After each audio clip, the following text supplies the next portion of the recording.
Thankfully, this is where the rabbit hole ends. We've made it to the end of the journey here. We really only have one more issue to discuss, and that is the issue of this thing called resampling. So once again, I'll do my best to explain all of this in straightforward terms for you. So I'm obviously right where I left off from the previous video. I'm still inside the image size dialog box, and what I would like you to do, for the time being anyway, is turn off the resample image option down at the bottom. And what's interesting to note is as soon as I turn off the resample image option down at the bottom, the pixel area at the top grays out. I can't change the pixel dimensions anymore inside my image. So in other words, all that I have available now is the width, the height, and the resolution. So let me explain resizing images without resampling. And if you're jotting some notes, you might want to write across the top of your page how to resize images without resampling or something like that. First of all, when we have resampling turned off, we are not changing the pixel count inside our image. We're only changing either the resolution or the physical size, the print size of our document. So in other words, when we have resample image turned off and we resize our image, we are not impacting the quality of our image. And that's very important. So we're not going to be degrading the quality of the image or anything like that. Now, what's interesting to note here as well is if I change my resolution, my PPI value, don't forget, maybe I'll take this guy and I'll drop him down to 100. What that does is that either increases or decreases the physical size, the document size. So I dropped my resolution down to 100, and that cranked up the document size up to 15 inches square. If I take my resolution and I bring them up to 600, that then reduces the physical size of the document. What the heck is up with that? Well, I'll try to explain it in the next video in more detail. Essentially, it's like a teeter-totter or a seesaw. If I drop the resolution, then the physical size increases. If I take the physical size, for example, and I drop him down, maybe down to 3 inches, then that increases the resolution. So when one's up, the other's down, and vice versa. And all of this is related to resizing your images without resampling. Have a gander up at the top.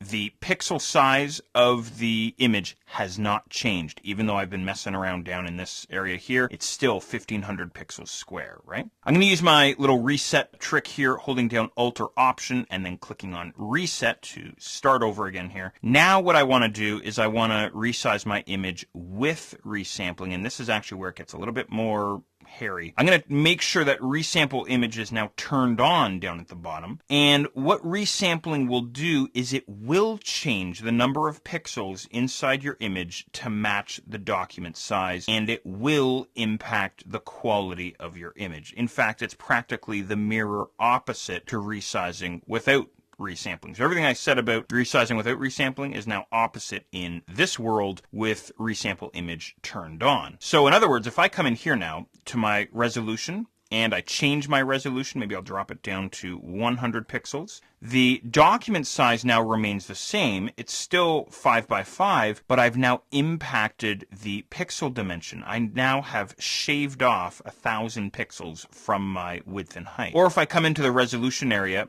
and I crank this up to 600 pixels, well, it's still a 5 by 5 inch image, but now my pixel dimension is 3,000 pixels in width and height. Now here's my question for you. When I first opened up this image, it was 1500 pixels square, right? And it had a resolution of 300 ppi. I doubled the resolution to 600, which doubles the pixel count, right? But here's my question for you. Where did the extra 1500 pixels come from?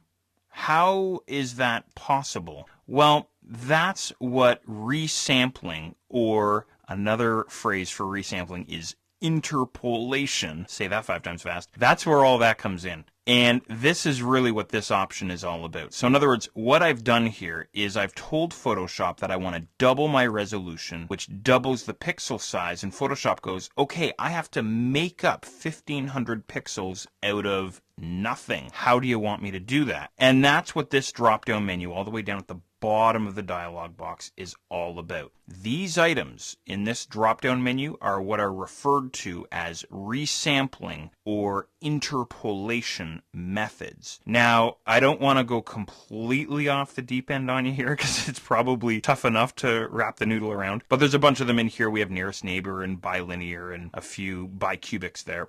Essentially, these are different mathematical algorithms that are going to be used to recalculate pixels inside your image, whether it's a photograph or a cartoon robot or whatever you have. So one particular resampling method might be better for one particular image, and then you might have another image you open up and you might have to wind up using another algorithm, another resampling method, right? So essentially what we're doing when resampling is turned on, just as a recap here, is we are impacting our image's quality. Sizing our image down, making it smaller, is usually not a big deal. It's when you try and make your image bigger. If you take a 5:7 photo and try and convert it into an 8:10, well, Photoshop has to make that extra image up out of nothing, right? So I can choose how Photoshop makes up those extra pixels. And there really isn't any silver bullet here. Again, it all depends on the image that you have. So what I would suggest is open up your image and make sure resampling is turned on and throw in your values into this dialog box and perhaps start with bicubic best for smooth gradients, see how that looks,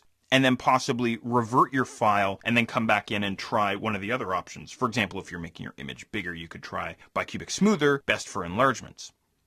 Oftentimes, with the type of work that I do, I find myself using nearest neighbor because I have a lot of hard-edged images like cartoon robots. So that's kind of a brief introduction anyway on the issue of resampling. Now I want to dig a little bit further into this world of resampling and resizing your images, both with resampling and without resampling, and I want to try and give you some tactile, real-world examples.